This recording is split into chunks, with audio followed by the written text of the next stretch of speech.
Plastics don't break down, they just get smaller, eventually ending up in life itself. Today I'm at a live event where scientists are breaking down the details of what's actually happening and what this means for us in our world today.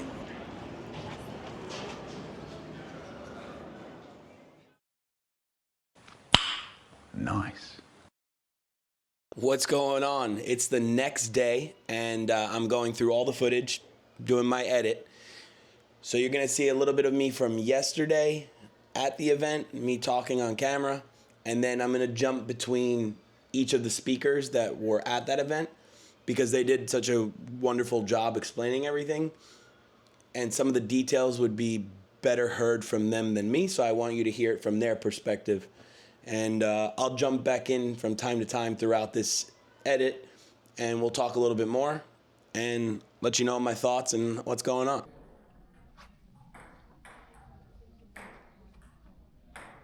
Probably irrelevant to most, but I do think it's worth noting the spread of snacks and refreshments that they offered was actually pretty insane. Way more than most events or places that I've been to. And it's pretty awesome to know that they did that all for a free event. Also, side note, I think it's worth mentioning that this event covered a wide range of topics. However, you know what we do here on this channel. So I am just showing it from an ocean perspective, like through the ocean lens, if you will. The details and the subjects that were spoken about at this event were insanely eye-opening. It made me look at micro and nanoplastics in a very different light. And this video is just a short recap of that. Hey guys, welcome in everyone. My name is Steve, and I'm a volunteer who's been studying the research of the ALLATRA Global Research Group for the last 3 years. Now, in the past, we have come to Civic Hall many times, and we were exploring this topic of micro and nanoplastics each time from a different point of view, because the effects on planetary health, human health, and now the impacts on animal and nature are all relevant. So it's a very extensive topic. All right, that was Steve. And I had the pleasure of meeting him yesterday at this event. He was a volunteer who found out about the organization and some of its research projects a few years ago and decided to dive headfirst into all this. Extremely knowledgeable, well-spoken, and fun fact, we got to do an interview after the event, and I hopefully will have that footage sooner than later to put out so you guys can see. But it was a great interview, and I think everyone should see it. Okay, let's get started. So today we are here to discuss a topic that until very recently was actually considered a fully environmental issue. Until it became increasingly studied and scientists came to a conclusion that it's not only about the environment, it's about public health, it's about nature, it's about climate, and even government policy. And we are talking about micro and nanoplastics and the risks that we are just beginning to understand, at least the scale of it. For a long time, plastic pollution seemed like a visible, obvious problem. Bottles on the beaches, debris in the ocean, landfills and all that. And even now, if you Google, if you enter into any search engine, microplastics and animals, it will show you some pictures like this. So actually big visible plastic objects like nets over there, nets of animals, plastic debris, whatever. But this is not microplastics. So we clearly see that microplastics is some new area for people and for search engines as well. Because microplastics can be inside, can be not visible, and I think that's the greatest danger of that part of the problem, because it is invisible, and that's why very underestimated. What happens to plastic, what allows it to actually live on the planet for so long, is that it doesn't disappear, it just breaks down with time into smaller particles. I will show you the video now. Just want to explain first that through the friction against the waves, being affected by sunlight and salt in the water, those physical processes actually impact the plastic chunks and make it break down into smaller pieces. So first, it breaks down into microparticles, which we can still observe. And then those microparticles are breaking down into even smaller nanoparticles, which are laying absolutely beyond the spectrum of human vision. To visualize the size even further, just think that this yellow particle, you will see more of them when I turn on the video. These dots are plastic particles.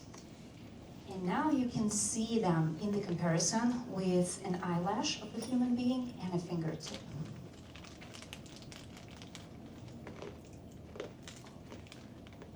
Wow. This is how small they are, how small they can be. So a nanoplastic particle actually is 1,000 times smaller than a diameter of a human hair. There is already so much plastic waste in the ocean that it has formed basically practically floating islands. Of course, they are not like literal islands, you cannot walk on them. They are more like soups of plastic where big plastic chunks are floating, but they're absolutely observable. And we already have multiple of them. It is 5 islands in total. The largest, the Great Pacific Garbage Patch you see over here, it's of the size of, just for your understanding, of Alaska or 2 Texas. It's 620,000 square miles, just for your understanding. And there is actually a 6th island being formed in the Mediterranean Sea, and scientists are calling that island the most dangerous because it's mostly consisting of microparticles. So you can't even see it, but it's very dangerous because the concentration of microplastic in that area is much higher than in the other regions. All right, so who you just heard from was Oli. Now, Oli was my point of contact via social media after I saw the ad for this go up. I thought this event was worth visiting, and I thought that what they were talking about is such an important subject that I wanted to be a part of that event in some way. So I just reached out to her and asked if it was okay if I could film the event so that maybe I can put together a video to help spread the message a little bit. Our scientist, Anastasia Vashigreva, who traveled to us to New York just to present this information to you. Anastasia is a scientist and public speaker dedicated to advancing sustainable technologies and raising global awareness of the complex drivers of climate change and environmental issues. Her research bridges industrial innovation and environmental responsibility, focusing on solutions that reduce pollution and support cleaner future. And we understand already that there are different polymers, right? And we see like there is PET. We will tell today several times PET, polyethylene terephthalate, what this bottle is made of. We have it like squishy, and that was really a question, you know? We know that the plastic is pervasive. Today, you probably all heard about microplastics, and microplastic present practically in every living system. Like, we cannot find a living organism that would not contain microplastic nowadays. And in order to understand what danger it brings, we really need to understand what the materials are, first of all. So, the answer why the plastics are so different, it's not only because of the polymers, but also there are multiple chemicals that comes together with the polymers. And these chemicals, it could be up to 16,000 different chemicals. Now, I only covered just a very small portion in this video of what she actually spoke about, but you can tell how passionate she is about this because she was so thorough, and she made so many connections of micro and nanoplastics to different parts of our world that I wouldn't even think about.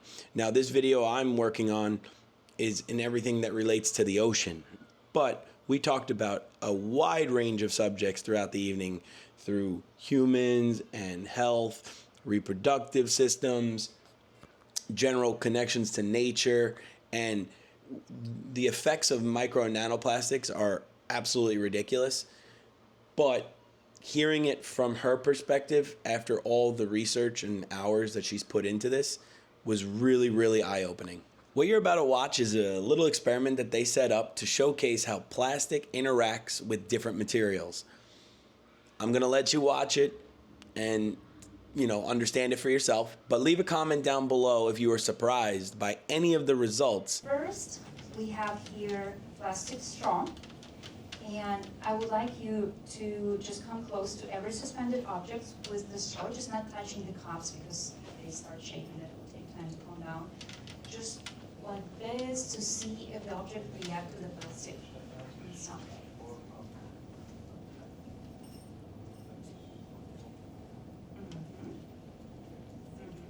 Any reaction?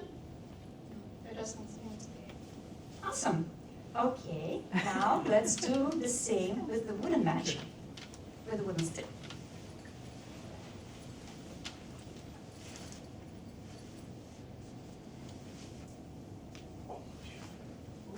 Any reaction? No. Okay, let's try scissors. They're heavy, be careful.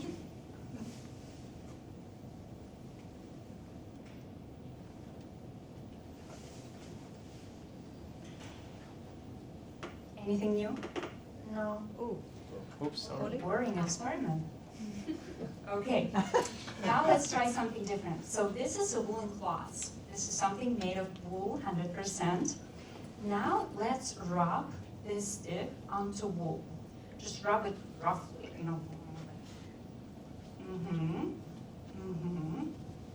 Like your magic depends on it. Okay, yeah. Now let's do the same. Just come close to every object.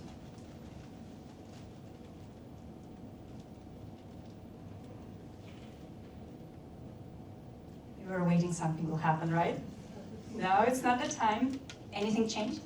No. Okay. Now we have scissors and we had a magnet here. Just put it onto scissors somewhere. And come close to the objects.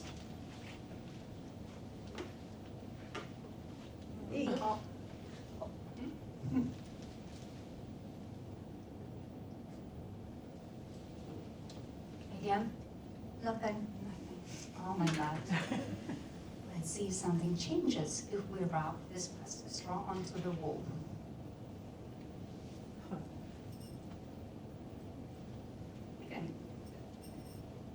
You can take one edge and just the other edge.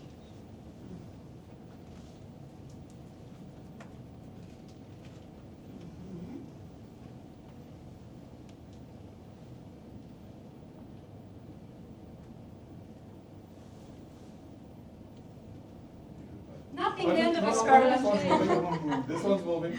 This one is moving. Yeah. Interesting. What if we rub it a little more? Can I try? Am I just rubbing? I'm not hiding anything? Now you. Now try to do Now try to do the same. Just to Close. the objects, close to the objects. Anything? Yeah. Okay. No, don't touch the cup. That's cheating. Oh, come on. Okay. No. It's moving. Oh, That one. It's alive. Oh. Okay, what happened? Oh, The wow. rest of they got us. All four objects were reacting? Yeah. Can I try as well? Can you hold this for me?